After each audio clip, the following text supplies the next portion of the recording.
জ্যোৎস্না তেজের আলমারিতে গজাননের গয়না না পেলে সেটা কানন দেবীকে এসে বলে।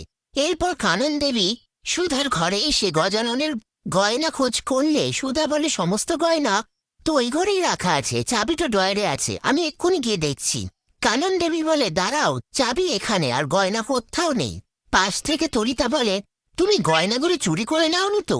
এই বলে সুধার ঘর সার্চ করে কিছু না পেলে বলে, নিশ্চয় তুমি বাপের বাড়িতে রেখে এসেছো।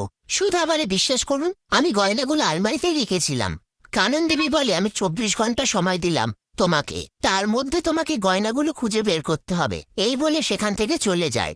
ওদিকে তেজ ফ্যাক্টরিতে গজাননের পুজোর ডেকোরেশন দেখতে এলে তখনই বাইরে দুর্যোগ শুরু হয়ে যায়। ইমান বলে, সামনেই নদী, তুমি আমার সাথে চলো। তেজ বলে, তোমার যেখানে খুশি যাও, আমি তোমার সাথে কোথাও যাব না। ইমান বলে, ঠিক আছে, তুমি এখানেই থাকো, আমি এখান থেকে চলে গেলাম। এদিকে তেজ বাড়িতে না ফেরায় বাড়ির সবাই চিন্তিত হয়ে পড়ে, আর তেজকে কেউ ফোনে পায় না। এরপর তেজের কাকুমণি ও সমুদ্র এসে তেজে বাড়ির না ফেরার কথাটা সুধাকে বলে। সুধা বলে, আমি যাব ফ্যাক্টরিতে। সমুদ্র বলে, ঠাম্মি কাউকে বাইরে যেতে অ্যালাও করছে না। তারপর সুধা চুপি চুপি ফ্যাক্টরিতে যেতে গেলে তরিতা সেটা দেখে নিয়ে বলে, বাপের বাড়ি যাচ্ছ, কিন্তু ছাতাটা এখানে রেখে যাও।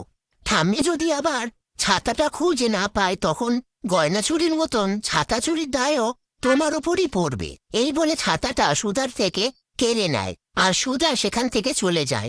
এরপর সুধা বৃষ্টির মধ্যে গাড়ি দাঁড় করিয়ে ফ্যাক্টরি যাওয়ার কথা বললে কেউ যেতে চায় না। তারপর ইমন গাড়ি থেকে সুধাকে দেখতে পেয়ে বলে, এই সুধা বৃষ্টির মধ্যে কোথায় যাচ্ছে?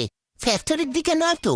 এরপর ইমনের ড্রাইভার বলে, একজন দাঁড়িয়ে আছে, লিফট দিয়ে দেব। ইমন বলে, একদম দাঁড়াবে না, গাড়ি জোরে চালাও।